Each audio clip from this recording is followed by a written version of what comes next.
Et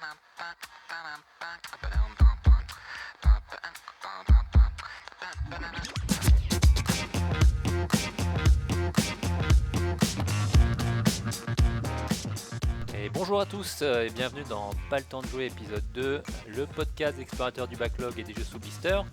On revient en fonction de l'actualité ou non sur des jeux pour voir ce qu'ils ont apporté. Est-ce que c'est toujours recommandable d'y jouer aujourd'hui? Est-ce que vaut mieux que ça reste dans nos souvenirs?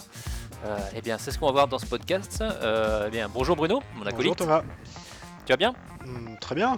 Bon, écoute, aujourd'hui c'est l'épisode 2, donc avec plus de premier micro pour moi, donc ça devrait être pas mal. Donc aujourd'hui tu as un sujet assez intéressant, on continue d'ailleurs avec Electronic Arts par rapport au premier épisode. Tu nous parles de quoi?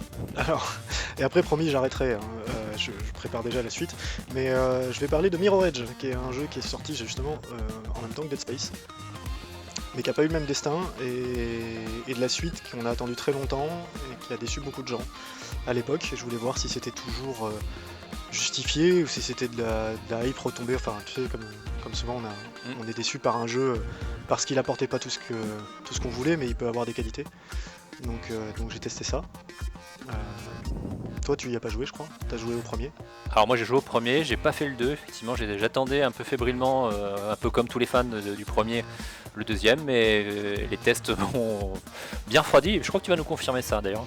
Bah oui, plus ou moins, mais enfin ouais, je vais un peu explorer. Déjà, je vais parler du premier. Bon, on en parlera. Et moi, mon sujet, écoute, je fais un peu comme toi dans un monde plein de couleurs. Je parlais de Borderlands suite à l'annonce du 3, donc je vais revenir un peu sur la saga. Pareil, un peu ce qu'elle a apporté, est-ce que ça vaut le coup d'y jouer? Et là, je crois qu'on est à l'opposé de Mirror Edge. On va voir ça. Ouais, de toute façon, on n'est pas hyper objectif. On y a passé quoi 500 heures à tout facile, à nous deux? Moi, je pense que quelque chose comme ça, en vrai. Facile. Ok, de toute façon, c'est un bon sujet, ça. C'est un bon sujet. Bah écoute, pas le temps de jouer, c'est parti.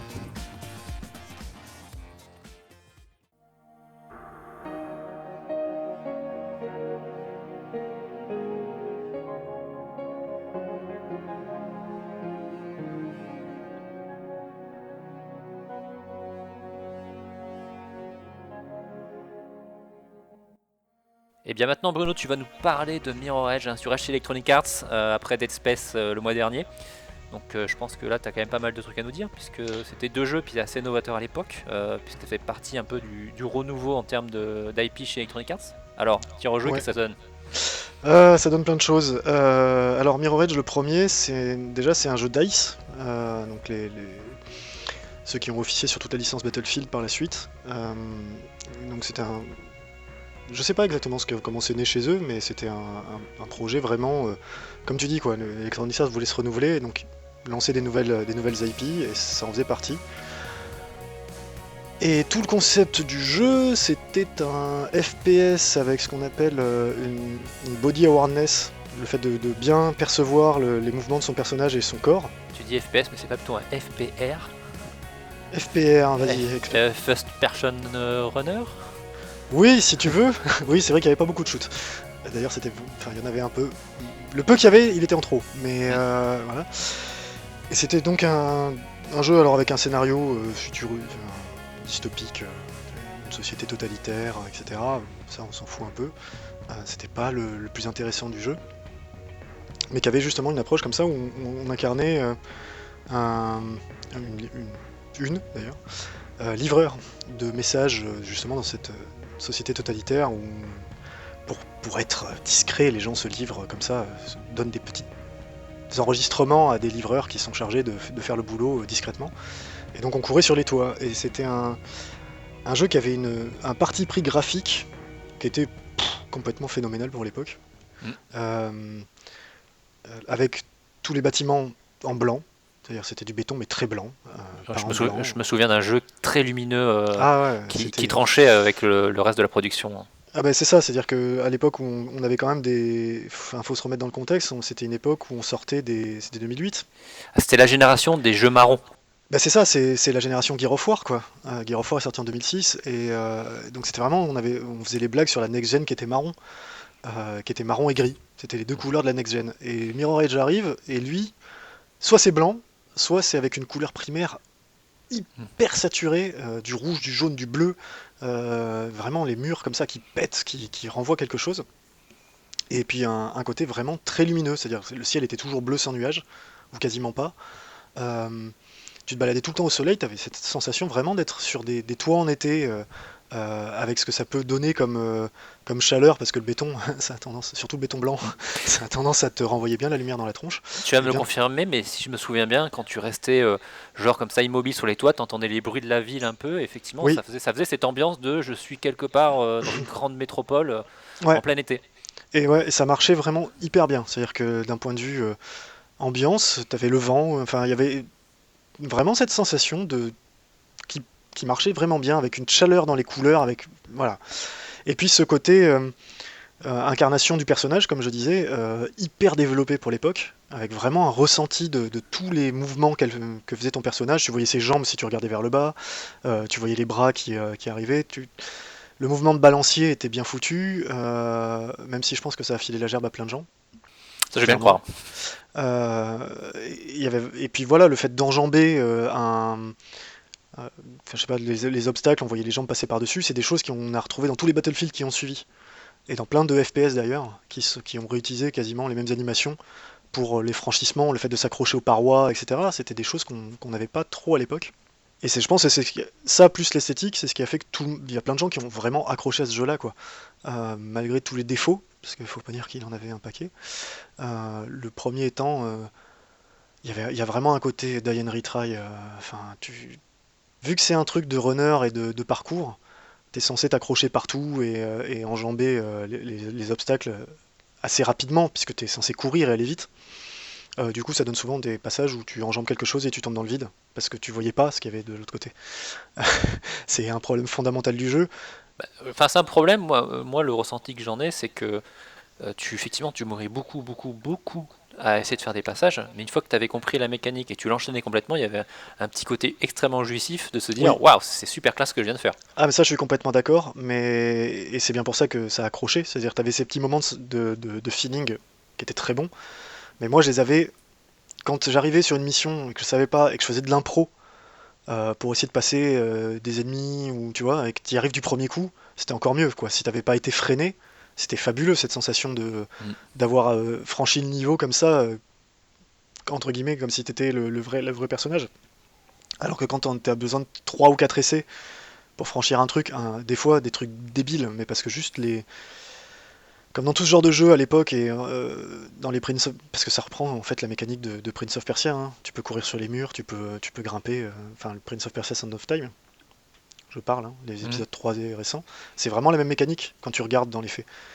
Euh, Sauf que Prince of Persia, ils avaient justement trouvé la petite combine pour t'éviter des fois de crever bêtement, de remonter le temps. Ça te Mm. permettait, tu vois, tu faisais une erreur, tu remontais le temps de quelques secondes, et hop, tu réenchaînais ton passage et t'avais pas tout le truc à te refaire. Et bon, Mirror Edge, il n'y a pas ça. Alors c'est pas très grave en soi, moi ça me dérange pas fondamentalement. Le Bayonetta, il y a plein de jeux qui le font, mais il y a quand même des passages où je suis mort en boucle parce que je savais même pas quoi faire, où t'as un truc limité et t'arrives pas à enchaîner ce Mm. qu'il te demande. C'est vrai que dans mes souvenirs, quand même le jeu avait quand même des repères vraiment visuels, les tubes rouges, etc., pour savoir où tu devais aller, Mhm. mais que des fois quand même tu te retrouvais à dire est-ce que ce que les développeurs, enfin ce que j'essaye de faire, est-ce que c'est ce que les développeurs ont prévu de faire? Ouais, c'est ça. Et puis, non, mais comme je te dis, quoi, il y avait vraiment des moments où moi j'étais. Enfin, voilà, tu t'essayes 3 fois un truc, tu comprends pas, tu y arrives pas, et en fait, comme tu dis, ils avaient pas prévu ça, et tu dois passer par ailleurs. Donc c'est voilà, il y a un petit manque de lisibilité, comme je disais là-dessus, qui était pas très grave. Moi, ça m'a pas empêché de prendre vraiment plaisir au jeu, surtout qu'il était vachement varié au niveau des environnements. Il y avait quand même puis il y a même des moments qui étaient vraiment vraiment bien quoi. Je sais pas si tu te souviens le moment dans le barrage où tu te retrouves à faire du slalom sur des poutres métalliques, etc. Enfin, il y avait des trucs sympas. Alors, et même si les combats étaient pas géniaux, parce que le fait de ramasser les armes, enfin dès que tu avais un flingue dans les mains, c'était une catastrophe. Une vraie catastrophe. Il n'y avait pas d'ailleurs des succès, parce que si tu finis les jeux sans tuer personne, ce genre de choses. Honnêtement, ça je sais pas, Ouais. peut-être. Faudra que je regarde. Mais par contre, les combats avaient un côté intéressant, c'est-à-dire que le but n'était pas de buter. Enfin, le but c'était d'approcher de l'adversaire. Une fois que tu l'avais, que tu t'es au corps à corps, en général un ou deux coups, il était par terre quoi. Mm. Donc ça continuait cette espèce de philosophie, tu sais, de parcours justement, où ton but c'était tu slalomais, tu courais, tu faisais des trucs de fou, tu arrives sur le gars, hop, tu le neutralises, tu passes au suivant. Et ça pouvait être fait de façon vachement fluide. Et pareil, ça, tout en conservant du coup le côté vachement sympa du jeu. C'est vrai Euh, que c'était vraiment. Tu pouvais, quand tu arrivais à bien enchaîner, mm, c'était extrêmement plaisant et ouais, visuellement ça rendait très très bien. c'est ça, et tu pouvais nettoyer un niveau, voilà. Alors visuellement, il a pas vieilli du tout, le jeu. Le fait que ce soit hyper simple graphiquement, avec des grands bâtiments, tu sais, avec des textures de béton blanc et Mm. colorées, ça fait qu'aujourd'hui, moi j'ai aucun problème à le relancer. Il y a juste les personnages qui sont un peu moches. C'est un jeu qui a été fait en parallèle. DICE développait le Frostbite, leur moteur, le moteur qui a fait tous les Battlefield par la suite. Donc celui-là, il a été fait sur l'engine. Et clairement, ouais, les personnages sont pas fabuleux, mais t'en croises pas beaucoup, quoi. Donc c'est pas très grave. Et c'est vrai que c'était un jeu où tu avais l'impression quand même de passer la moitié de ton temps, voire la plupart de ton temps, tout seul en fait. Mm. Ouais, mais c'est pas grave. Non, c'était pas désagréable. Moi, j'ai enfin, vraiment des bons souvenirs et je l'y ai rejoué. Alors, je le conseillerais pas forcément à tout le monde parce que c'est un jeu qui a du coup un peu vieilli là-dessus sur certaines mécaniques. Mais il se laisse jouer encore, quoi. Faut pas s'attendre à une claque énorme comme ça a pu être à l'époque, entre autres parce que je te dis, le côté parcours a des petits problèmes d'ergonomie et dans les combinaisons de touches, des fois, c'est un peu le bordel. Tu t'y retrouves pas beaucoup. Ça manque un tout petit peu de fluidité. Et puis surtout qu'il y a des jeux qui sont sortis en trop de temps. Ouais, Par exemple, tu parlais de fait de courir sur les murs. Quand on voit par exemple un Titanfall 2, mm, c'est en ça. termes de vitesse de déplacement et de gameplay, c'est extrêmement poussé. On retrouve peut-être un peu cette idée qu'on avait dans Mirror Edge. Donc, Exactement. Et en plus, un peu plus fluide. Donc voilà. Donc le jeu est encore bien aujourd'hui, mais voilà, c'est pas la peine de le relancer, c'est pas forcément, à moins qu'on ait envie de se faire un trip nostalgique. ou pour ceux qui n'ont Et jamais joué. c'est ça. Et là-dessus, bah, ils ont laissé dormir la licence parce qu'il s'est pas très bien vendu, hein, comme ça arrive. Euh, Ils ont laissé dormir la licence pendant très longtemps, surtout que DICE s'est retrouvé très très très très très très occupé avec les Battlefield, puisque suite au succès justement des Battlefield 3, 4, 5 et ainsi de suite. Euh, enfin le 5 n'était pas sorti, mais voilà. Et Electronic Arts a fini par annoncer, ok, on vous a entendu, on va faire une suite. Et moi j'étais chaud bouillant en me disant, s'ils arrivent à faire, je sais pas comment, mais à corriger les quelques petits problèmes qu'ils ont sur le premier, il y a vraiment moyen de faire quelque chose de super bien. Je crois qu'on était tous très très Ouais. hypés à l'époque. Hein. Ah ouais, ouais, ouais. Quand ils ont annoncé la suite, super quoi. En plus sur le Frostbite, qui est un moteur qui envoie quand même graphiquement, tu te dis super. Ouais, ceci dit, vu les dernières informations sur les autres studios qui sont forcés de bosser sur le Frostbite et qui disent c'est pas du tout adapté pour autre chose qu'un FPS comme Battlefield, est-ce que par hasard ça n'a pas joué sur les résultats du jeu? Je pense que non, parce que c'est DICE qui le fait, donc c'est leur moteur, et ils le connaissent par cœur. Deux, c'est un FPS. C'est un FPS qui reprend beaucoup de contrôle de Battlefield en fait. Euh, donc non, je pense pas que ça ait joué. Après, après le problème c'est qu'ils ont cherché, je pense, à. Comme je te disais, le problème du Mirror Edge pour moi, c'est ce côté d'Ian Retry où certains passages tu vas crever 5-6 fois avant de trouver par où passer et avoir ce sentiment justement d'avoir franchi le truc. Et un moyen simple d'arriver à faire que le joueur ait ça de façon fréquente, c'est de l'amener sur des niveaux qu'il a déjà vus. Tu sais, de te faire repasser plusieurs fois par les mêmes passages. Et donc forcément, quand on va te l'amener avec des gardes qui te coursent ou un petit truc en plus, tu vois, un petit twist, c'est pas grave, tu vas savoir par où passer parce que t'es venu, t'as mémorisé le trajet, etc. Et donc ils se sont dit, on va faire un open world. Parce que du coup, l'open world, tu passes ton temps à l'arpenter, etc. Et c'est la fausse bonne idée dans toute sa splendeur, parce que ça détruit complètement le jeu. C'est une catastrophe. Leur open world, il est pas intéressant. Le fait que tous les bâtiments soient blancs et bah, t'as aucun point de repère. Moi j'ai passé mon temps à pas savoir où j'étais, à ouvrir la carte pour me dire par où je passe, alors que j'ai arpenté le jeu dans tous les sens. En plus, ils ont vraiment pris la recette open world Ubisoft, avec plein d'activités à la con à faire, mais vraiment débiles, qui te sortent du trip en permanence.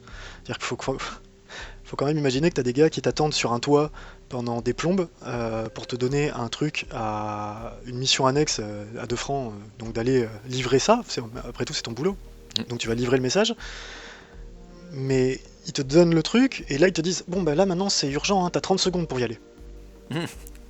Malgré qu'ils t'attendent depuis 3 heures. Voilà, c'est 8 heures de jeu que tu le croises, parce que tu passes par là tout le temps, et que, et que le gars il t'attend, et quand tu te donnes le truc et t'as 30 secondes, et en plus pendant ces 30 secondes là, il te raconte sa vie.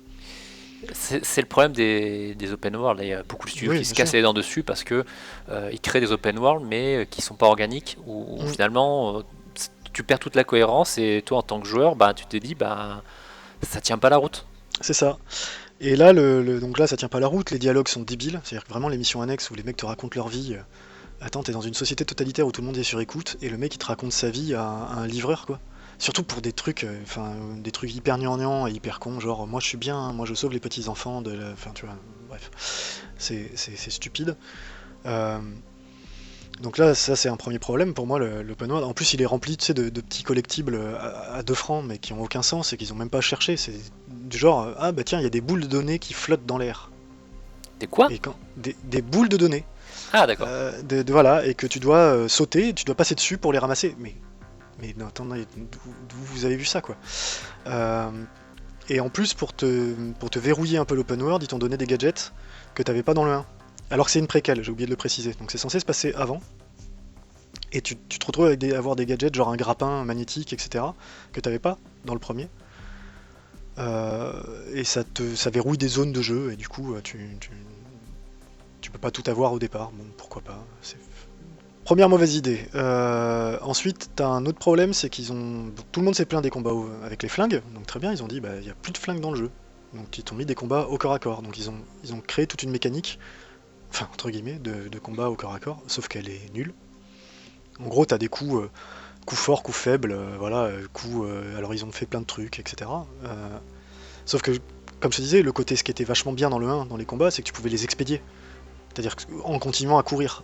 Et là, non seulement tu peux pas parce que les ennemis en général il faut 3-4 coups pour les avoir, mais en plus, tu pourrais éventuellement, parce qu'en général tu arrives à les basculer dans le vide ou ce genre de choses, mais dans ce cas-là, il faut bien concevoir les endroits où tu places tes ennemis. Pour que justement tu aies une possibilité, tu vois, d'utiliser le décor. Et là, la plupart des affrontements, ils se font dans des places carrées, où t'as 4 mecs qui débarquent, et toi tu t'es obligé de te les friter en arène, une arène débile, quoi. Alors, arrête-moi si je me trompe, mais dans le premier, il y avait aussi qu'une grosse partie des combats qui était justement sur la gestion du désarmement de l'adversaire. Ah bah c'était le but, c'est-à-dire que dans le premier, il fallait que tu arrives au corps à corps pour désarmer le mec. Éventuellement, après, tu pouvais choper son arme, ou pas, mais c'était comme ça que tu fonctionnais. Il y avait que ça. Là, ils ont pas d'armes, donc t'as pas besoin de la désarmer. Mais c'est nul. Enfin, les combats sont pas intéressants. Et ils sont poussé le truc jusqu'à te faire des scènes où t'es dans une arène et t'as 8 vagues de mecs qui débarquent, quoi. Donc bon, voilà, ça c'est le deuxième point noir. Après, le point positif quand même, je vais pas cracher sur le jeu, hein, c'est que comme je disais, c'est le Frostbite, donc c'est très beau, clairement. Même si ça a un côté beaucoup plus froid que le premier. Je sais pas, il y a un truc sur les ombres ou sur la colorimétrie, je sais pas ce qu'ils ont foutu, mais autant j'avais une sensation de chaleur dans le premier que j'avais pas du tout dans le 2. Ils ont mis un cycle jour-nuit qui sert pas à grand chose, du coup, parce que tu te balades souvent à l'ombre, enfin voilà, ça pas. Mais par contre les cinématiques sont très belles, ça c'est superbe. Et l'histoire vaut pas tripette, mais elle se laisse suivre. Je veux dire, c'est pas déconnant. Qu'est-ce que j'avais d'autre Voilà, c'est un jeu qui est très très très très dispensable, parce qu'en plus il corrige pas, en fait voilà, il corrige pas les problèmes du premier Mirror Edge, il t'en rajoute des nouveaux, il te rajoute de la redondance, il te rajoute des missions sans intérêt. Et ils s'en sont bien rendus compte parce que, comme tu disais, dans le premier, il y avait pour te guider un petit peu, ils mettaient en surbrillance rouge les objets que tu pouvais utiliser pour arriver sur le chemin que tu devais prendre.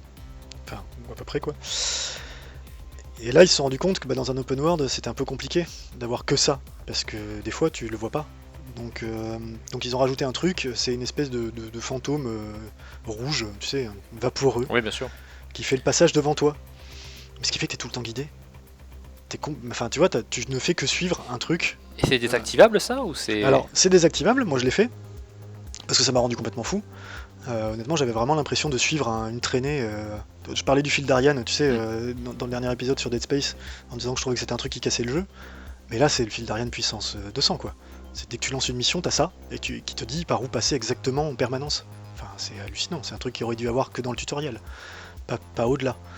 Et le problème, c'est que du coup, moi, je l'ai désactivé parce que je pétais un plomb, et il y a certains endroits où, honnêtement, avec juste l'aide des éléments interactibles, je m'en sortais pas. Je savais pas où aller, et il y a des endroits qui sont labyrinthiques, avec aucun point de repère, etc. Et tu passes à côté du truc, tu l'as pas vu parce que t'étais en train de courir, après tout, c'est le but du jeu. Le but, c'est ça, c'est d'aller vite. Et vu que c'est un open world, et que des fois, juste aller à la mission, je tournais en rond pendant 10 minutes, et je pétais un plomb. Donc je suis allé dans les options, j'ai réactivé le truc, pour trouver l'entrée de la bouche de machin que j'avais pas vu, quoi. Et j'ai l'impression, quand tu me dis ça, qu'ils se sont rendus compte au test du jeu que finalement le game design était mauvais, donc on va rajouter une feature pour aider le joueur. C'est ça, sauf que c'est de la merde. Ça marche pas comme ça, quoi. Oui, non, c'est pour essayer de rattraper une erreur finalement de game design. Tout à fait. Et la minimap est pourrie d'ailleurs. Enfin, elle est très design, hein. Mais voilà, c'est pas bien. Les musiques sont moins bonnes aussi, tiens. Les premières musiques, les musiques du premier étaient vachement sympas. Elles avaient un côté très aérien, très. Toujours pareil, moi je remets ça dans cette idée d'été chaleureux, tu sais. C'était des musiques légères, qui contrastaient d'ailleurs avec l'histoire qu'on te racontait. Mhm. Et là, c'est des trucs beaucoup plus pam pam boum boum, un peu lourd, enfin tu vois, qui, pour te mettre de la pression, etc. Pour montrer le côté plus sombre du personnage, parce que c'est la préquelle, tu vois, les origines. Mais en fait, bon, c'est le même groupe. Les musiques sont pas mauvaises, de toute façon, c'était des trucs qui étaient plus des musiques d'ambiance. C'est ce que j'allais dire, oui. Mais du coup, ça participe à ce côté, un peu dommage de l'ambiance que tu perds. Et le dernier point noir que j'avais, euh, comment te dire? Donc, tu as toujours le côté d'Alien Retry. L'esthétique pour moi a été modifiée, pas forcément en bien. Et voilà, bon, le scénario, pas fabuleux. C'est un jeu qui mérite pas. Ça fait beaucoup de choses mauvaises quand même. Ouais, c'est pas un jeu mauvais, c'est juste un jeu qui vaut pas le coup. Enfin, c'est pas la peine. À choper en solde à 2 €, pourquoi pas. Mais c'est beaucoup trop long il est beaucoup trop long pour son propre bien, quoi. Euh, Ils ont voulu mettre trop de choses, ils ont pas corrigé les problèmes, ça va pas. Il est un peu tombé, comme je disais il y a quelques minutes, dans le problème de ces open world, un peu raté, où c'est pas très bien conçu. On fait de Ouais, l'open world parce que c'est à la mode. c'est ça, et même et puis là, même les passages, enfin, c'est des grands pôles d'immeubles, donc puisque tu es toujours sur les toits, tu sais, et le truc c'est que il y a pas beaucoup de points où passer d'un pôle d'immeuble à l'autre, donc tu passes ton temps à courir, enfin, non, ça va pas. Ça va pas. Bon. Bref, Et je conseille pas. tu C'est- conseilles pas, ouais, donc écoute, Mirror Edge, Catalyst, Deliveroo édition, je crois qu'on va passer. Hein. On peut sans regret, quoi. C'est dommage, j'aurais préféré autre chose pour la licence, mais parce que du coup, je pense qu'elle est morte et qu'elle reviendra pas, hein. Vu les ventes de l'époque, oui, je pense que c'est mort maintenant pour en avoir Ouais. un. Ah, c'est un jeu qui a fini en solde à 10 € sur Origin, je crois, 4 mois après son lancement. Donc, Il y a des jeux qui n'ont pas eu succès commercial, mais qui vaut au moins un succès critique et qui sont jamais revenus. Donc là, même si je crois que le jeu avait été considéré comme bon, mais pas top, il me semble, à la sortie. les notes étaient plutôt très très moyennes, hein. Ouais, c'était. Oui, c'était. Je crois que le Metacritic, je crois qu'il est autour de 70 ou 60%. Oui, ce qui veut dire que. Ouais, c'est ça. Voilà, C'est ça, autour de 70. Ce qui est bien, mais pas top, quoi. c'est ça. Bon, écoute, merci pour ça. Donc, Mirror Edge, hein, on n'y retouche pas. Voilà, à part ceux qui Non. n'ont jamais vu et qui pourraient peut-être se lancer le premier éventuellement. Mais... Le premier, mais pas le 2, hein. Ouais. Vous infligez pas ça, hein. C'est pas la peine. Il corrige pas les problèmes. Bon, merci Bruno. On va passer à la suite avec Borderlands. Je me présente, je suis un robot multifonction CL4PTP. Mais mes amis m'appellent Claptrap. Enfin, m'appelleraient s'il en restait encore un en vie, ou si j'en avais. Ah, j'ai quelque chose pour toi. Bon, maintenant, moi, je vais parler d'une grosse nouveauté, un jeu qui est très attendu. En tout cas, moi, je sais pas pour toi, mais moi, j'attends énormément. J'attends, oui. Même si j'aurai pas le temps d'y jouer, mais j'attends. Oh, tu trouveras le temps d'y jouer, t'inquiète, je suis sûr qu'on va pouvoir jouer ensemble. Tu prendras le temps pour qu'on y joue. Et ce jeu, c'est Borderlands 3. Donc du coup, je vais parler de toute la saga Borderlands, qui est quand même un gros morceau quand même maintenant, je pense. Et alors, c'est quoi Borderlands déjà?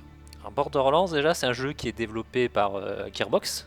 Gearbox, on les connaît vaguement. Ils ont fait quelques DLC sur Half-Life à l'époque, dont Ouais. Opposing Force et Blue Shift, je sais pas si tu te souviens. Aussi, je me souviens bien. On jouait Barney. C'est ça, mais c'était un studio qui faisait des commandes en fait. C'est ça, c'est un Simplement. studio de commande. Leur première série à eux, c'était Brother in Arms, si je dis pas de bêtises. C'est ça. Voilà. Après, ils ont racheté les droits pour Duke Nukem Forever. Donc Ouais, enfin, ils les ont fait grâce au succès de Borderlands d'ailleurs. voilà, ils ont Mais, pu le racheter et ressortir ce truc-là, enfin le sortir. Ils sont aussi connus pour une énorme échec qui est Aliens Colonial Marines. bah, qui était pas deux en théorie, c'est pareil. Enfin, Ouais, c'est mais pareil, c'est un jeu de commande par Sega. qu'ils ont Bref, racheté, ils ont racheté le studio voilà. qui faisait le jeu. Mais bon, c'est. Bon, ils sont associés quand même à cette chose. Ah oui, oui, oui. Voilà. Et Ah non, mais puis, ils sont associés à plein de merde, hein, faut pas. voilà, j'allais dire encore une autre merde, mais non, c'est Battleborn, mais qui était une sorte de MOBA FPS qui se voulait un peu un concurrent d'Overwatch moyen. Et donc voilà, au milieu de tout ça, ils ont quand même sorti Borderlands. Donc en 2009, ils ont sorti le premier Borderlands. Alors, c'est quoi l'idée de Borderlands déjà de base? C'est un FPS qui intègre en fait des éléments de RPG, d'expérience, qui se joue en solo ou en coop, dans une sorte de monde semi-ouvert. On n'est pas sur un open world pur et dur. Et avec du loot, quoi. C'est un peu l'idée de l'époque quand ils l'ont créé, c'était un peu de mélanger en fait des éléments de RPG, voire même de hack and slash, genre Diablo pour tout ce qui est loot, prendre du monde FPS et le mettre ensemble et voir ce que ça donne, quoi. Alors, même si. Juste, hein, je vais faire une toute petite Je t'en prie. parenthèse. Même si je pense que le Borderlands, le développement a rebooté juste après l'annonce du jeu en fait, au grand public.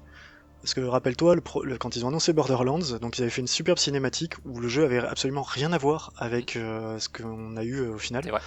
On n'avait pas cette patte graphique en cel shading très particulière. Il n'y avait pas question de loot des armes ni quoi que ce soit. Ça devait être un FPS assez classique sur un monde post-apocalyptique. Manque de bol pour eux. ID Software a annoncé en même temps Rage. Oui. Avec exactement la même chose, sauf que eux, ils avaient un nouveau moteur graphique qui envoyait du pâté, ou du moins on l'a cru à l'époque, avant d'avoir le jeu. Je pense que Gearbox a flippé, mais ils ont dû se faire dessus quoi quand ils ont vu l'annonce de Rage. Ah mais c'était un peu effectivement dans l'univers et c'était un peu face à face. Et puis il devait sortir en même temps, en plus à la base. À la base, oui. Ils avaient annoncé la même date de sortie, et donc ils ont hop là, nous, rien ni vu ni connu, on change tout, et en fait ça leur a fait un bien fou. Parce que le jeu est arrivé avec quelque chose on n'avait pas de shoot and loot à l'époque. Non, c'est un concept, il y a déjà eu des tentatives de FPS, MMO, RPG, etc., mais ça n'a jamais décollé. Oui, parce que si tu penses c'était comment le jeu des anciens de Blizzard là Voilà, exactement. Hellgate Land 2, ouais, enfin non. Oui, il y a eu il y a eu des tentatives de jeu, mais c'est complètement raté parce que c'est toujours bancal.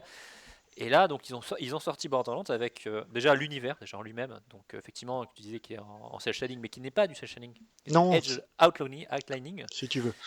Ah oui, mais ils y tiennent, ils tiennent bien, ils disent que c'est pas du cel shading. Ouais, mais enfin, il y en a beaucoup de choses chez Voilà. Gearbox. Chez Gearbox, voilà. Mais effectivement, ils sont arrivés avec déjà une part graphique qui leur est propre. Oui.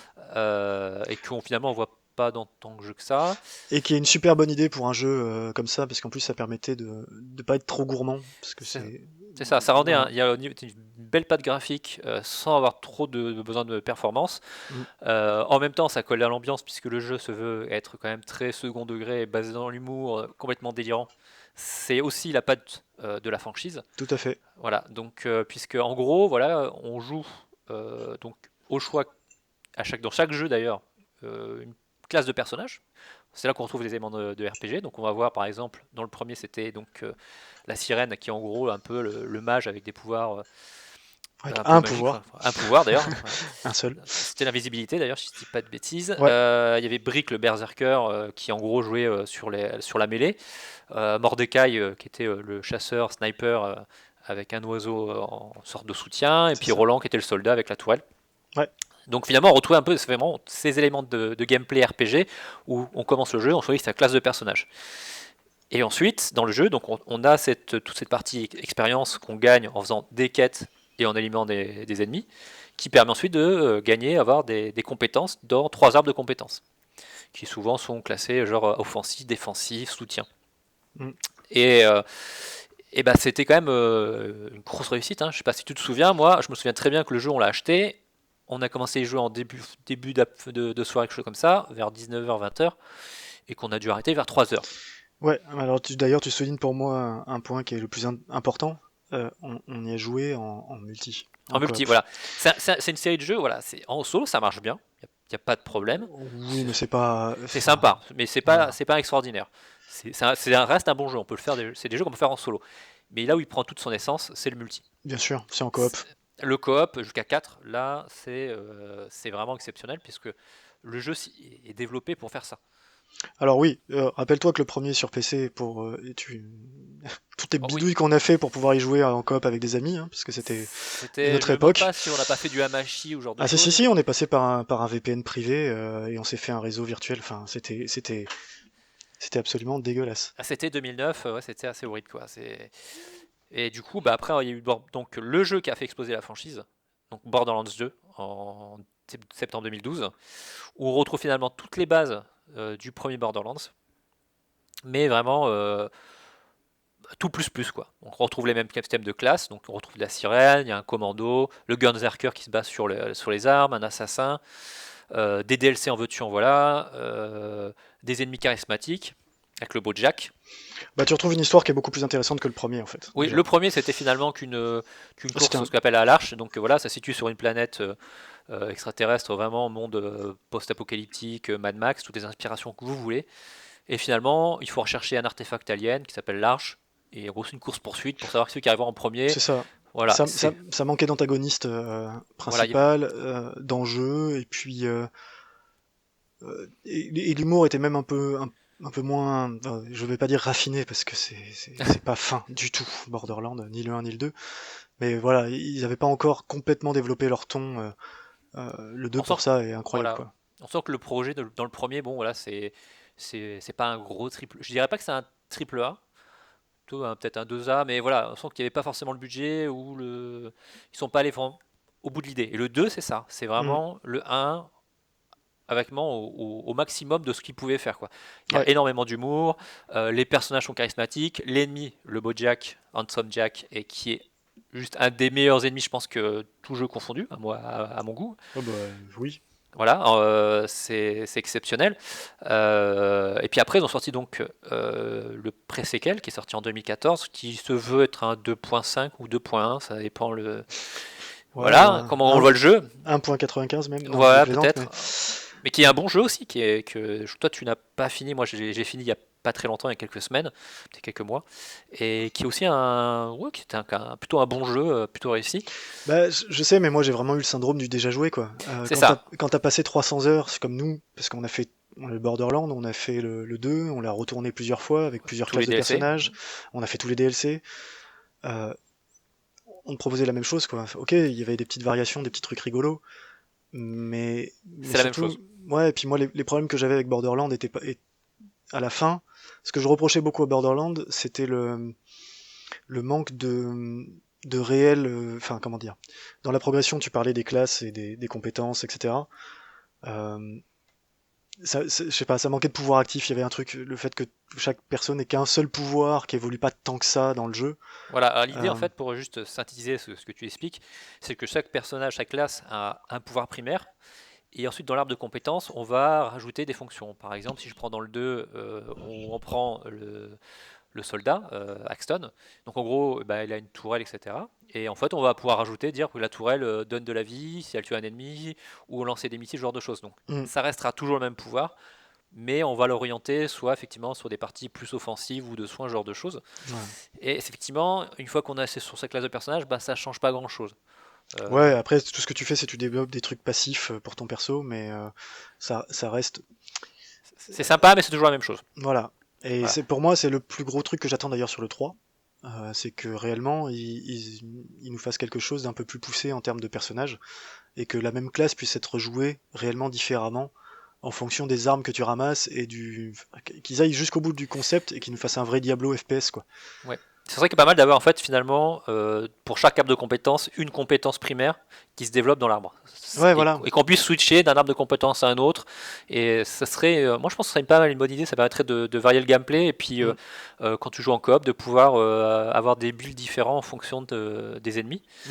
parce que ce que je n'ai pas, comme j'ai dit au début, c'est du RPG, ils sont allés au bout de leur idée, c'est-à-dire qu'on va retrouver des boss avec du loot, Oh oui. et des taux de loot en fonction des ennemis, donc pour dropper du légendaire, ce genre de choses. Donc ils jouent beaucoup dessus. D'ailleurs, sur la bande-annonce du 3, ils annoncent qu'il y aura, je sais plus combien, de millions d'armes. Parce que c'est généralement procédural, donc il peut y avoir tout et n'importe quoi. Bah, c'était déjà le cas dans le 2, ils avaient déjà, mais c'est pour ça d'ailleurs, c'était un clin d'œil. Dans le 2, la bande-annonce annonçait des trouzaines de milliards de guns. Des gunzillions de guns. Des gunzillions, voilà.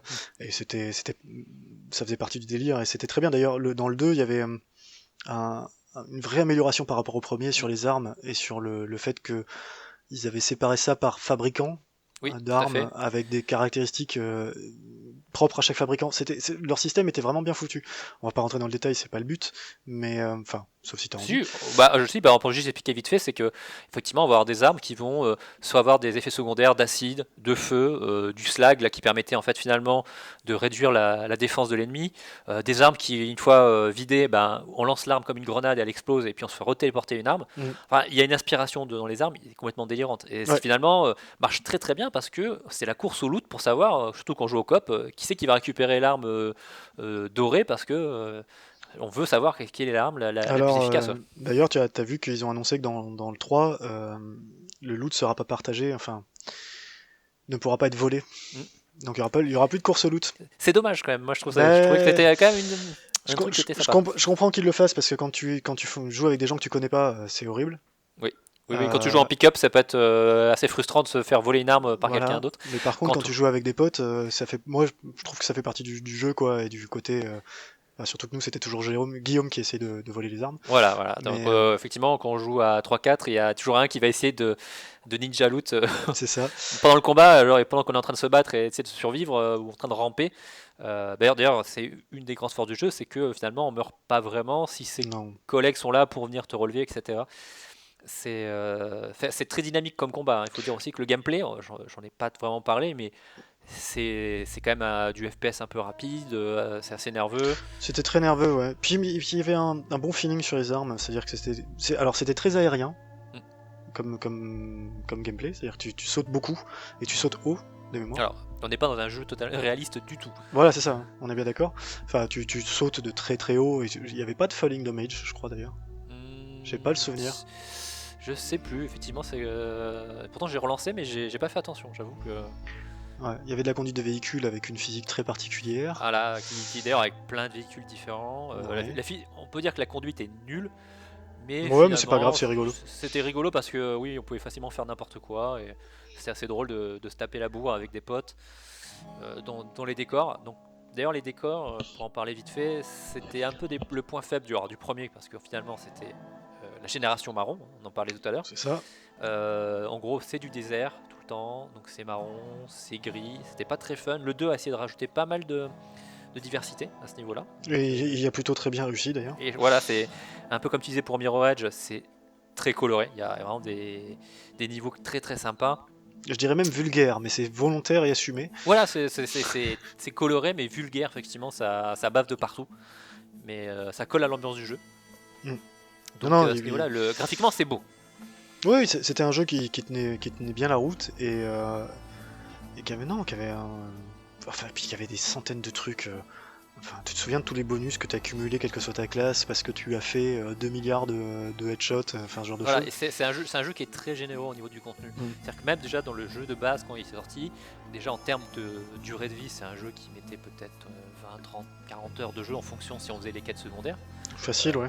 Facilement. Il y avait effectivement beaucoup de défis qui permettaient de gagner des points pour améliorer ses compétences. Donc il suffisait de tuer X ennemis, etc. Genre de choses. Et ça permettait encore d'avoir du contenu. Il y avait toutes les classes de compétences à débloquer par classe. Et puis il y avait 4 classes à jouer. Donc techniquement il y avait la possibilité de rejouer le jeu. Et en plus il y avait du New Game Plus. Et au final, en termes de DLC, alors ils ont eu quoi, 4 DLC de campagne? Alors il y a eu le premier, effectivement, il y a eu 4 DLC, puis dans le 2, il y a eu 2 Season Pass en fait, avec il y a au moins 4 gros DLC, mais il y a eu aussi des DLC secondaires avec des arènes, ce genre de choses. Et puis il y a eu 2 persos, 2 nouvelles classes. Il y avait eu, alors dans le 2, il y avait donc la Necrodancer. Qui était un vrai personnage, et le psycho exactement, donc c'est génial ça aussi, c'était un personnage qui jouait en fait un des ennemis qu'on pouvait, et dans le pré-sequel ils avaient rajouté donc la possibilité de jouer Handsome Jack, donc le beau Jack, donc Ah c'était oui. génial, et la Baronne qui était la sœur d'Amerlock, un des personnages principaux enfin personnage secondaire non joueur du 2. Ouais, mais qui te suit depuis le début. Voilà, qui Et suit qui avait des- eu un DLC d'ailleurs, Oui, tout à la fait. chasse. Ouais. Il y a son propre DLC. Donc en fait, il y a quand même du contenu en DLC malheureusement. Mais il y avait souvent des promos, donc c'était Ouais, pas... enfin, quand un jeu de base déjà te fournit 40 heures de gameplay, et surtout que c'est un jeu comme ça, c'est un jeu sur lequel nous on a joué pendant des mois en fait. Voilà, Ça moi me dérange, j'ai regardé mon Steam, Borderlands 2, je suis à 278 heures. ça m'étonne pas. Voilà, donc en termes de générosité, si on y revient, c'est parce qu'il y a des choses à faire, qu'il y a toujours moyen de rejouer, et qu'on peut refaire le jeu avec une autre classe, rejouer avec ses amis, et ça permet quand même d'y passer du temps. Ouais, c'est ça. Pour moi, c'est des jeux. Donc oui, rajouter du contenu avec un DLC me choque pas du tout, quoi. Oui, Sachant que les Season Pass, ils t'en livrent, c'était pendant 2 ans, on avait 4 DLC, je crois, et c'était c'est ça, voilà. pour une trentaine d'euros. C'était pas déconnant, quoi. Non, c'était pas déconnant, surtout que les DLC étaient quand même très qualitatifs. Pour ne C'est pas ça. citer le dernier du 2 qui était donc Tiny Tina Assault on Dragon Keep, qui était juste génial. Enfin, le concept, en fait, où on jouait finalement les personnages d'un jeu de rôle papier qui était joué par les personnages du premier Borderlands dans le 2. Je crois que c'est mes plus gros fous rires sur tout le jeu. Où là, ils sont lâchés, effectivement, les développeurs à dire bon, ben, on va mettre toutes les références qu'on veut. On va faire des blagues méta de tous les côtés. Mm. C'était incroyable avec des références à Game of Thrones, la quête principale du Borderlands 2, c'est impressionnant. Et d'ailleurs, c'est la grosse force des Borderlands, c'est qu'il y a des Easter eggs partout. Oh, à peu près, ouais. Partout. Il y a moyen de vraiment de voir des trucs incroyables, quoi. Il y a des références à Dark Souls, il y a des références à Minecraft, aux Tortues Ninja, à une quête sur Top Gun, je sais pas si tu te souviens. Alors, je me souviens de celle des Tortues Ninja, c'était dans le 1, je crois d'ailleurs. Je sais bon, plus je si c'est m'en le fous. 2, voilà, peu importe. Mais alors, Top Gun. Si, il y avait Ah, en fait, si, il fallait si, effectivement, si, t'avais un si, match si, de volley si. parce que C'était- un des pilotes avait été exclu du match de volley et qui disait qu'en gros il fallait leur voler le ballon pour les empêcher Oui. de jouer. Et tu arrivais sur une base avec que des pillards qui étaient avec des lunettes de soleil et qui étaient torse nu. C'est ça, exactement. Ouais, c'est ça. Ah, mais Voilà, il y avait des trucs comme ça, il y a des séquences sur Seigneur des Anneaux, je crois, je sais plus, il y avait un personnage qui se jetait dans les flammes comme ça. Ah Dans un oui, niveau, non, ah oui, il y non, avait mais de toute des façon, il y références à des mèmes sur internet, sur Double Rainbow, et trucs comme ça. Enfin, partout. Et ça peut, même des fois, il y avait, je me souviens même dans le 2, une référence où en gros il y avait un tag d'un panda déguisé comme David Carradine dans Kung Fu. Donc voilà, Kung Fu Panda, d'accord. Enfin, ça bave de références de pop culture de partout. Bah, c'est surtout que voilà, ils ont un univers qui est complètement barré, donc ils ont absolument aucune limite. Ils ont pas de contrainte de faire un truc cohérent.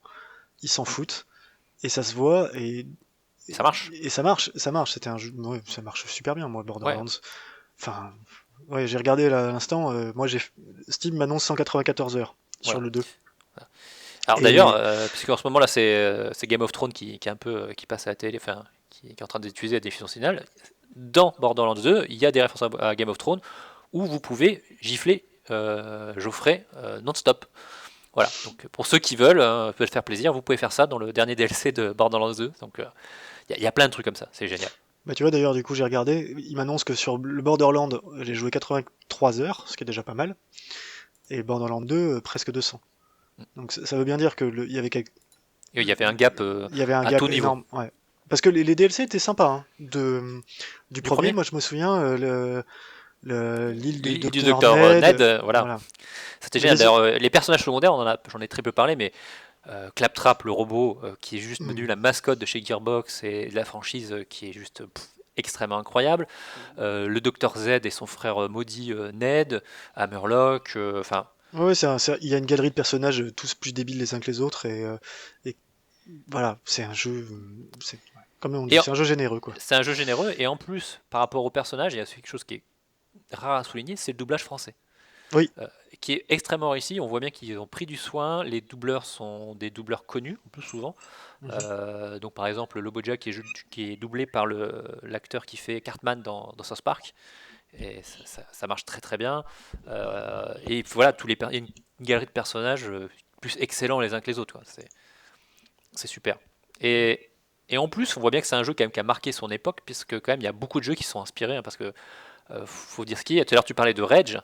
Quand je vois les trailers de Rage 2, Alors, où ça, ils mettent du fluo, des punks rigolos, etc., je me dis, tiens, c'est bizarre, ça me rappelle quelque chose quand même. mais c'est ça que je trouve le plus rigolo dans l'histoire, c'est que on arrive quand même. Alors Rage a été le ratage qu'on connaît, hein, parce que pour moi ça c'est un jeu, j'en parlerai un jour, mais bref, c'est encore douloureux aujourd'hui. Mais mais voir que la licence est reprise et revient à un truc, puisque leur présentation c'est clairement, regardez, on fait un shooter débile, on se prend pas au sérieux, c'est youhou, la tralala, du fluo, des punks, et comme tu dis, on retrouve du Borderland. Et même dans les musiques, dans le choix des musiques, la présentation, le montage, on a l'impression de voir une présentation de Borderlands 3. Oui, surtout que tous les Borderlands, ils ont toujours beaucoup travaillé les trailers, Mm. ils ont choisi des groupes vraiment cool à chaque fois. La musique, d'ailleurs, la musique dans les jeux sont pas mal, mais les musiques des trailers, enfin, c'est toujours très inspiré. Oui, c'est très Donc, bien choisi à chaque fois, ouais. voilà, ils font des super trailers, ça donne envie. Et voilà, et ça a influencé quand même pas mal de jeux. Destiny, hein, c'est pareil, on est sur du FPS collaboratif. En gros le Borderlands sérieux, quoi. Bah, ils ont montré que le shoot and loot pouvait être un game service complètement viable. Hmm. C'est les premiers à l'avoir fait, comme ça. Donc ouais, ils ont inventé une formule. Enfin, une formule. Ils ont prouvé que la formule était viable. Ouais, Du c'est coup, que ça peut marcher, voilà. tous les Destiny, Division et autres se sont engouffrés là-dedans, même Warframe, pour prendre, même si c'est un peu particulier dans le cas de Warframe. Non, sur du Mais TPS, mais c'est la même idée. On va prendre une base FPS militaire, etc., tout ce qu'on veut, et puis on va la décliner avec effectivement du jeu service, du loot, des season pass, et voilà, ça marche. et ça a permis au studio de croître beaucoup plus que ce qu'il était au départ. Voilà, qui est venu effectivement quand même maintenant, enfin un acteur qui compte quoi. Et Borderlands 3, c'est le gros titre à venir de cette année. Je pense qu'en septembre, ça va faire un gros carton. Même s'il sort sur l'Epic Game Store, hein. Moi Ouais, personnellement, ça me pose aucun problème. oui, pareil. Voilà, je le prendrai quand même, hein. Je pense que je le précommanderai peut-être, je ne sais pas. On verra. Bon, de toute façon, Mais après, Gearbox est en tel conflit avec Valve que c'est pas étonnant. oui, Mais, c'est ça. Mais depuis le temps je pense qu'il travaille sur le Borderlands 3, puisque ça fait quand même un paquet de temps que Randy Pitchford entre guillemets tease le truc en disant on travaille sur un titre AAA, mais on peut pas vous l'annoncer, mais on travaille sur un jeu important chez nous, etc. Ça fait des années. Là, ils l'ont enfin annoncé donc à la PAX, et ils ont fait des vidéos aussi de présentation technique à la GDC.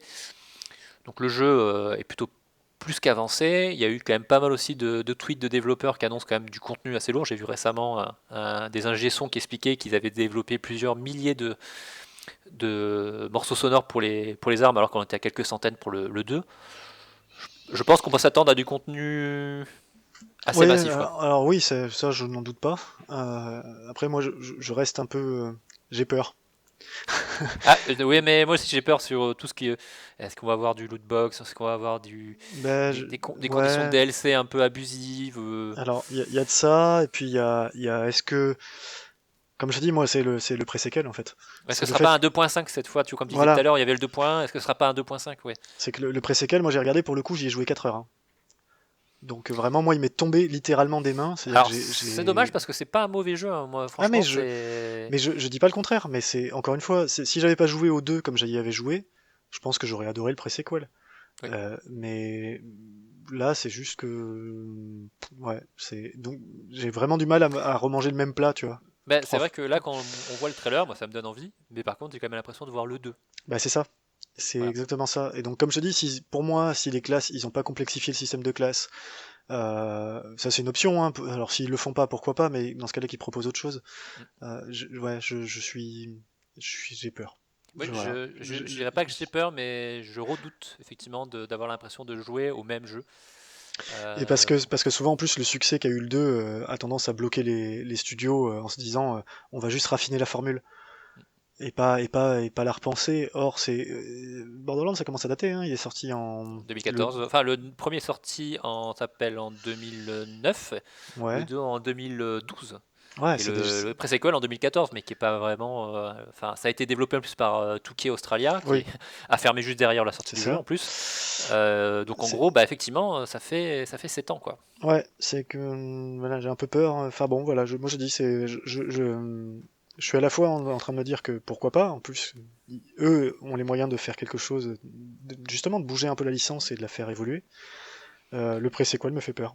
Bon, ah bah écoute, on verra. En attendant, parce que ceux qui n'ont pas joué au premier ou deux, bah, je les surconseille, surtout que le 2 et le 1 sont ressortis en version complète avec des packages GOTY. D'ailleurs, le 1 qui est maintenant en version Eon 7, donc visuellement, et au tout niveau du 2 globalement, donc avec des modifications de gameplay, etc. De la mini-carte qui a été rajoutée parce que c'était vraiment une galère avant, il fallait aller dans les menus, je sais pas si tu te souviens. Ah, c'était... Non, mais le 1, il y avait tellement de trucs qui faisaient presque jeu amateur pour l'époque. Voilà, et là j'ai relancé, j'ai rejoué et j'ai envie d'y rejouer, étonnamment, Ah parce ouais. que je trouve, ouais, vraiment, parce que visuellement déjà c'est beau, c'est beaucoup plus net, on va dire. Mhm. Ah bah oui, Et effectivement, et voilà, le fait d'avoir la minimap, le fait que on n'est plus obligé de ramasser manuellement tous les items par terre, ce qui était insupportable. Donc, Mm.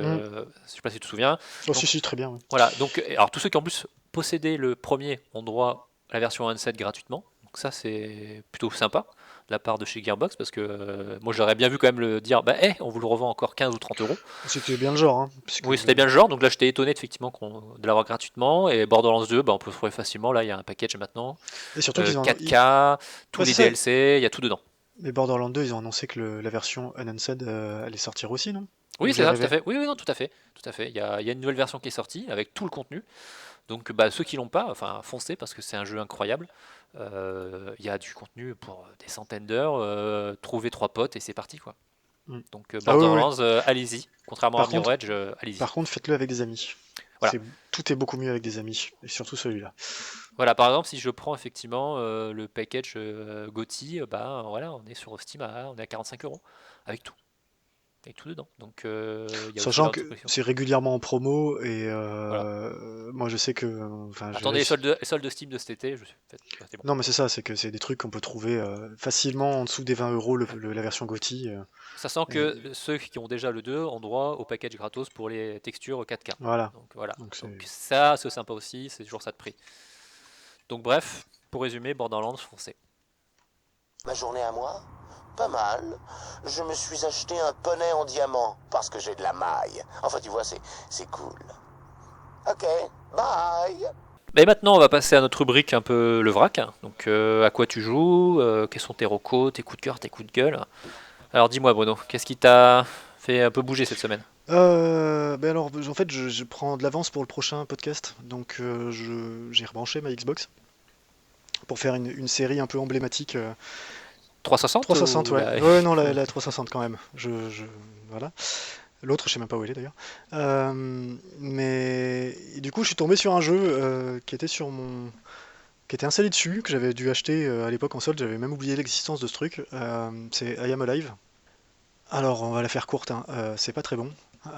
C'est un jeu qui est sorti en 2012 par Ubisoft, alors que la société française à la base qui faisait le jeu avait fait faillite.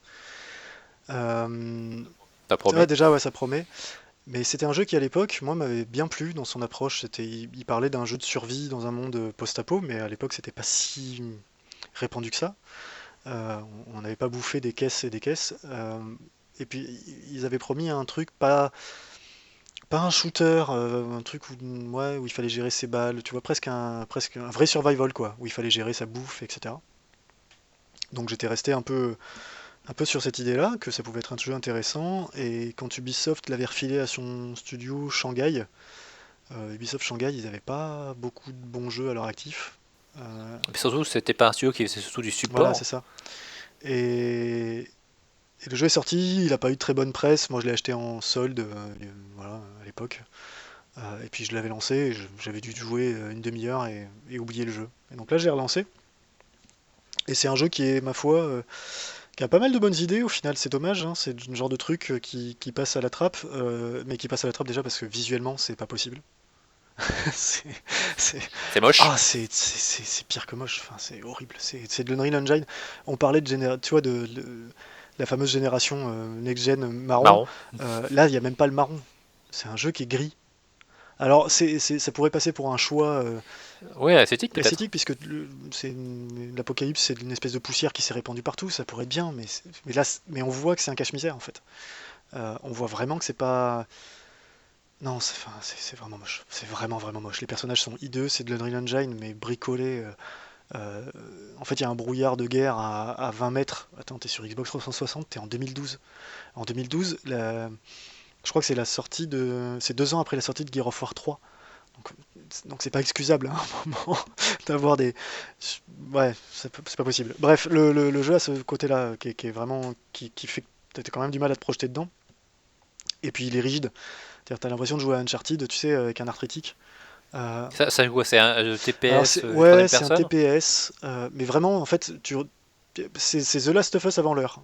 J'ai blagué la dernière fois, je t'ai annoncé ça, mais quand on discutait avant le podcast, mais c'est vraiment ça. T'as vraiment la transition de phase d'exploration, de plateforme, de shoot. Alors, le shoot, c'est l'autre défaut du jeu. Ils ont tenté de faire un truc où c'est pas du... Tu cartonnes pas des dizaines d'ennemis en masse, quoi. T'arrives, en général, c'est des groupes de 2-3 mecs que t'affrontes, et t'en as pas 36, hein, c'est une fois toutes les 10 minutes de jeu, quoi, maximum. Mais que je comprenne bien, on est dans un jeu de survie ou dans un jeu plutôt à la Last of Us Alors t'es dans un jeu à la... narratif? Bah, le jeu essaie d'être narratif, mais la narration est ratée. Parce qu'il a pas beaucoup de budget, donc ça passe par des cutscenes qui sont faites avec le moteur du jeu, et comme j'ai dit, c'est vraiment pas beau. Donc pour donner une idée, même pour masquer ça, ils en étaient conscients, quoi, que leur visage était affreux et que les animations allaient pas. Donc les cutscenes, tu les vois à travers le petit écran miniature de ta caméra. Ah, Voilà, d'accord. c'est en gros, tu as une image où la caméra est posée, et toi, enfin, tu vois, quoi. Ils se sont bien rendus compte qu'il y avait un problème, quelque part. Oui, Voilà, cache-misère. c'est du cache-misère. Et donc, ouais, t'as vraiment ce côté The Last of Us où tu te balades. Alors, tu te balades un peu, hein. C'est un petit The Last of Us, quoi. C'est que l'exploration, elle est très réduite. En gros, t'arrêtes pas de tomber sur des cul-de-sac, et puis voilà, t'as un chemin balisé pour avancer, mais euh, le... la plateforme, c'est du Uncharted Lite, et comme je dis, avec un peu un arthritique, hein, c'est un peu plus rigide et un peu plus difficile. Le seul point positif, c'est que tu dois gérer ton endurance, donc ça rajoute un petit côté sympa, et un peu de pression dans le truc. Et les combats en général, t'as qu'une seule balle dans ton flingue, voire t'en as pas du tout. Donc tu as une gestion de bluff qui doit être où tu dois attendre que les mecs s'approchent tu sais, pour lui donner un coup de machette dans la gueule, récupérer son arme et puis essayer de shooter les autres gars. Sauf que ça marche pas du tout. C'est l'idée est super Ouais, bonne. je vais dire, c'est une Ah, super c'est idée une ça. super idée. C'est pour ça que je me suis accroché en disant et non ça va pas parce que t'essayes de te planquer, tu vois, t'essayes de faire en sorte que il y a un ennemi entre toi et le mec qui a le flingue pour que bah, il puisse pas te shooter dessus. Et bah si il le fait et la balle elle passe à travers son pote mais elle fait rien. C'est-à-dire que toi tu meurs parce que tout le monde meurt en une balle. Donc ça c'est pareil, tu vois, ça, c'est des idées que je trouve super bien. Un- Oui, c'est pas un jeu Voilà, Division c'est quoi. ça, mais je trouve ça vachement intéressant et tu sens que c'est juste trop mécanique. C'est-à-dire qu'en gros, ils te font la première fois, t'as 3 ennemis, la deuxième fois, t'as 4 ennemis, ouh là là, la troisième fois, t'as 4 ennemis avec 2 mecs qui ont des flingues, puis après, t'as 5 ennemis, et en gros, voilà, c'est vraiment toujours la même recette qui est faite, et qui est vraiment jalonnée à intervalles réguliers, on te fait un affrontement, donc c'est dommage. Donc c'est un jeu qui est clairement pas indispensable à faire, et en plus qui est vraiment très moche, je maintiens, enfin moi je me suis vraiment écorché les yeux, qui avait des bonnes idées mais qui n'a pas su les exploiter ou qui n'a pas eu le budget pour le faire. Donc c'est un jeu mineur, mais voilà, qui peut valoir le coup si on aime bien voir les tentatives de gameplay. Moi j'aime bien voir les tentatives de gameplay, même si elles sont pas ratées, si elles sont pas réussies. Bah, des fois, on peut tomber sur des jeux moyens qui avec des bonnes C'est idées ça, de gameplay, mais qui sont pas bien aboutis, mais qu'on peut quand c'est même aimer. ça, Hein. C'est pas exactement. incompatible. Et Hein. là je te dis, moi j'ai trouvé ça très étonnant de voir que... Bon alors après il est sorti, au final The Last of Us il est pas sorti longtemps après quoi. C'est ce que j'avais regardé. Donc là la comparaison fait tellement mal que on peut s'arrêter là quoi. Bref, ce truc-là, donc on n'y jouera pas. Non, puis c'est surtout qu'il est introuvable aujourd'hui puisque tu l'as que sur PS3 et Xbox. Il est jamais sorti sur PC. Et du coup, enfin voilà, il va falloir se dépêcher parce que le PSN et le Xbox Live, je crois que le Xbox Live sur la 360 il a fermé. On peut plus acheter des trucs. Enfin, je dis peut-être une connerie, hein, mais il faudra vérifier. Donc ouais, non, c'est un jeu qui va disparaître. Et ben oui, comme ça, bah ça c'est fait. Voilà. Et puis sinon, Bah je écoute, termine juste, et puis sinon, du coup, bah, je tease hein, pour le prochain épisode, puisque j'en parlais, donc je m'afflige beaucoup de Gear of War en ce moment. Beaucoup, beaucoup. Voilà, j'en parlerai plus en bon, détail plus tard. Tu nous feras un Voilà. gros épisode. Bah écoute, moi c'est un peu le même style. Moi j'ai joué donc à Left Alive, encore du live. Non, je plaisante. On va pas parler des mauvais jeux, Non, hein, ça c'est va bon. aller. Désolé Square Enix, hein, je sais pas ce que vous faites, mais bon. Non, mais il y a effectivement, moi j'ai relancé aussi Nier Automata, donc j'en parlerai, je pense, quand j'aurai fini pour faire un épisode, parce que je pense qu'il y a beaucoup à dire. Il y a un jeu qui est plus récent, mais non, moi ce que je voulais revenir en fait surtout sur un coup de gueule, un truc qui m'énerve un peu. Et suite à l'article de Polygon sur ce qui se passe un peu chez Epic, sur un peu cette culture du crunch qui existe dans le milieu du jeu vidéo. Donc on apprend quoi dans cet article? Tout simplement chez Epic, ils n'ont pas su gérer le succès de Fortnite et que ils ont été obligés de cruncher encore en permanence en fait leurs équipes pour tenir des plannings, sortir des mises à jour très fréquentes. Et du coup, qu'est-ce qui se passe? C'est qu'on a des développeurs qui bossent, qui font des heures sup non-stop, qui bossent le week-end, avec une culture de la peur qui est mise en place. En gros, si tu viens pas bosser le week-end, ton CDD il sera pas renouvelé. Si tu viens pas bosser le soir et jusqu'à 3h du matin, 2h, et peut-être que ton CDD sera pas renouvelé. Et puis voilà, en fait, on va mettre la pression en permanence sur les équipes de développement. Et malheureusement, c'est encore un énième exemple, puisqu'on a eu l'exemple de chez Telltale où la culture du crush était permanente. On a eu l'exemple chez Rockstar pour Red Dead Redemption où un des patrons se vantait en disant chez nous les développeurs ont travaillé tant d'heures, c'est génial. Ouais, et puis Rockstar avait un long passif à ce niveau-là qui était bien connu de leur pratique en plus. Donc non. Oui, surtout venant d'un studio qui a qui a vraiment beaucoup de moyens et qui peut se permettre de prendre le temps de sortir ses jeux, le temps d'embaucher et de former ses développeurs pour justement faire les jeux dans les bonnes conditions, Ouais, c'est c'est inacceptable. inacceptable, mais je pense qu'en plus c'est ça qui est terrible dans cette histoire-là, c'est que quand tu les écoutes parler, il y en a plein qui te disent que ah non, c'est par le crunch qu'on fait des bons jeux. Ils Non, mais sont ça, c'est... encore persuadés, et chez Rockstar, entre autres, il a eu une interview où il le disait clairement, il disait que pour lui, tu ne peux pas faire un Red Dead Redemption 2 s'il n'y a pas de crunch. C'est pas possible, parce que... alors, je sais plus quelle justification il donnait à ça, entre autres qu'il y a toujours un moment où tu veux pousser ta limite, et tu veux faire un truc vraiment incroyable, etc., et que ça nécessite que les gens s'hyper investissent. Et je trouve ça Ce qui est... débile. Voilà. Alors, c'est d'autant plus débile qu'il y a donc certains studios, par exemple Ubisoft, qui eux disent nous, chez nous, il n'y a pas de Ou de crunch. façon très limitée. Ou très limité parce que vraiment c'est qu'on n'a pas le choix ou qu'on est sur le bouclage du jeu à la fin, mais c'est très limité. Ou là récemment Respawn, donc les anciens de chez Infinity Ward qui ont sorti après Titanfall et là qui sont sur Apex, ont clairement annoncé chez nous il n'y aura pas de crunch, les plannings seront respectés et ils ne seront pas accélérés pour faire plaisir parce qu'on ne veut pas cruncher les équipes. C'est devenu un argument marketing aussi. C'est devenu, mais à juste titre, c'est-à-dire que c'est quand même une industrie où il n'y a pas beaucoup de vétérans en général. Les gens ils partent tôt parce que Là, on est effectivement, on arrive dans les générations, effectivement, les développeurs qui ont 40-50 ans, qui étaient ceux de l'époque des années 80-90. Et effectivement, là, on commence à arriver dans une nouvelle période. puis parce que même quand tu as 30 ans, enfin, il y a un moment où tu as peut-être envie d'avoir une famille, tu vois. Et une famille. Oui, non, mais c'est un problème qu'on peut retrouver dans plein de milieux de travail. Je suis sûr qu'il y a plein de gens, toi ou comme moi, qui se trouvent dans des périodes de bourre où effectivement, on crunch notre travail. Mais il ne faut pas que ça devienne une habitude et surtout pas un argument marketing. Et ce qui est terrible aujourd'hui, c'est quand il y a des gens encore en 2018-2019 qui vont vendre en disant chez nous on fait du crunch et c'est que ça, on va faire des bons jeux grâce à ça. Alors que non, ça ne fait que tuer les personnes. Après, que certains développeurs, des indés ou ce genre de choses, font du crunch, mais c'est leur propre choix. Mais de voir effectivement que chez Epic Games, on dit finalement le personnel c'est du bétail et ils sont jetables, c'est Ah hallucinant. oui, il y avait même dans le terme qui était flippant dans l'article où un des responsables, un des managers a dit amène-moi plus de corps. Ouais, Brings More Body, Ouais. ouais. Enfin, cet article, moi, j'invite tout le monde à aller le lire pour se rendre compte, hein, pour ceux qui parlent anglais. Bon, il y a plein de traductions, Oui. il y a eu des comptes rendus dans la presse francophone, mais c'est juste. Ah oui, c'est délirant. C'est flippant. Et en même temps, c'est ce que je te disais avant qu'on enregistre.